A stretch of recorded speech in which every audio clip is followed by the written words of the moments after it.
અને રીંગણાનો વાળો. વાર્તા સૌભાગ્ય છે.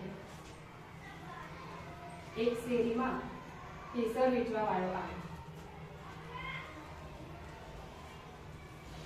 કોઈએ તોલો લીધું, કોઈએ 2 તોલા.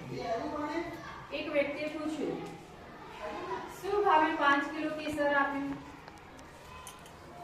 કેસર વેચવા વાળો અવાક બની જોઈ રહ્યો. કંઈક સાંભળવામાં ભૂલ થઈ હોય એમ એને પૂછ્યું. શું કહ્યું સાહેબ? પૂછનાર કહ્યું, શું ભાવે 5 કિલો કેસર આપ્યું? કેસર વેચવા વાળો કહે, કિલો? કેસર વળી કિલોમાં હોય ને એ 5 કિલો કેમ ન હોય? કેસર વેચવા વાળો કહે, ન હોય. કેસરના ભાવ તોલામાં હોય. 5 કિલોમાં તો રીંગણા વેચાય છે. શું કરીએ ભાઈ? અમે 5 કિલો રીંગણાના વેપારમાં પડ્યા એટલે કેસરના કિલો બદલે ભાવ પૂછી બેઠા. કોણ જાણે કેમ જથ્થો માણસને આકર્ષે છે અને આ જથ્થાની મોહજાળ માણસથી છૂટતી નથી. આજનો યુગ જથ્થાબંધ જીવવાનો યુગ થઈ રહ્યો છે. આમાં તોલો કેસર વિસરાવા માંડ્યો. બીજો સંવાદ છે. 2 ફિલ્મ નિર્માતા બેસેલા. વાત ચાલી. નિર્માતા અ તે કેટલી ફિલ્મો બનાવી?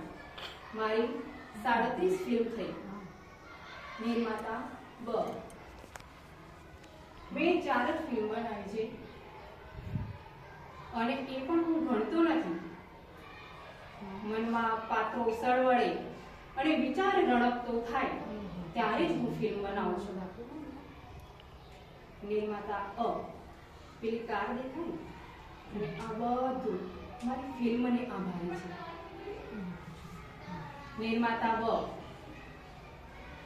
કાર તો હું નથી લાવી શકતી, પરંતુ જ્યારે હું ફિલ્મ બનાવું છું ને ત્યારે તેમાં ખોવાઈ જાઉં છું અને એમાં જે આનંદ મળે છે તે મારી મન અધિક છે. ફિલ્મ જગતમાં ગુરુદત્ત સાહેબ જેવા ફિલ્મ નિર્માતા 5 કિલો રીંગણાના વેપારી ન હતા. તેઓ તોલો કેસરની સુવાસ ફેલાવનારા ફિલ્મ નિર્માતા હતા. ત્રીજો સવાલ. આખા દિવસમાં કાર્યમાં માતા રઘવાટમાં કાર્ય કરે, પિતા ધંધો કરે, બાળકો અભ્યાસ કરે. બધા સાંજના સમયે જમવા ટાણે ભેગા થાય, સાથે જમે. આ સમયે માતા પિતાનો હાથ બાળકોના માથા ઉપર ફરે છે. આ હળવો હાથ બાળકોને પ્રેમમાં ઢબુરી દે છે. 2 કલાકની આ ખૂબ વાર્તાયુક્ત સહવાસ બધાને, ઘરના દરેક સભ્યને આખો દિવસ કાર્ય કરવા માટે પ્રેરે છે. સત્વશીલતા મણબંધી ન હોઈ શકે. ખૂબ ઘૂંટીને બનાવેલી દવાની માત્રા વિશેષ ન હોય. તે જથ્થાબંધ ન હોઈ શકે. તે માત્ર ચમચી ભરીને જ લઈ શકાય. સવાલ માત્રાનો છે. જીવનના પ્રવાસમાં માત્રાયુક્ત ક્ષણો જ આપણા મન પર એક અનોખી તાસીર મૂકી જાય છે. જથ્થાબંધ પ્રસંગો, જથ્થાબંધ વસ્તુઓ કે જથ્થાબંધ વ્યક્તિઓ આપણને ક્યારેય યાદ રહેતા નથી. આજના આ સમયમાં 5 કિલો રીંગણાની હિફાજતમાં તોલું કેસર આપણે વિસરાવા માંડીએ છીએ. ખૂબ મોટું મકાન બંગલો કહેવાય. ભલે અવ્યવસ્થિત હોય પણ બંગલો આપણને આકર્ષે. મજાની ઝૂંપડી આપણને આકર્ષતી નથી. ઝૂંપડીની સમાજમાં કોઈ પ્રતિષ્ઠા નથી. પૂનમની રાત્રિ આપણને આકર્ષે, પરંતુ અંધારી રાત્રિએ ટહુકતા તારલિયા આપણને આકર્ષતા નથી.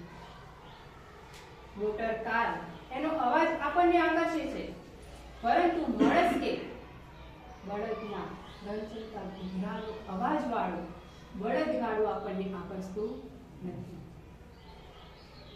આજના આ સમયમાં આપણે રીંગણા રોગથી બચવાની જરૂર છે. તોલો કેસરને સમજીએ, સ્મરણીએ, એના વિશે વિચારીએ, એને પામીએ અને સમૃદ્ધ બનીએ. શાળા દરમિયાન 11 થી 5 ના સમયમાં જ્યારે આપણે બાળકો જોડે વાતચીત કરીએ છીએ, સંવાદ કરીએ છીએ, નાનકડી પૂછા કરીએ છીએ, દિવસના અંતે માતા પિતાનો સહવાસ ભર્યો હાથ, હરુભરો હાથ જ્યારે બાળકોના માથા પર ફરે છે, પ્રાર્થનામાં બાળકો સાથે છેડાયેલું નાનકડું ગીત, બાળગીત, વાર્તાઓ અને એકદમ બિઝી શેડ્યુલમાં આ નાનકડી તાલીમો અને આ તાલીમમાં થતી વાર્તાઓ, બાળગીત, સંવાદ તોલો કેસરની એ વાણી છે.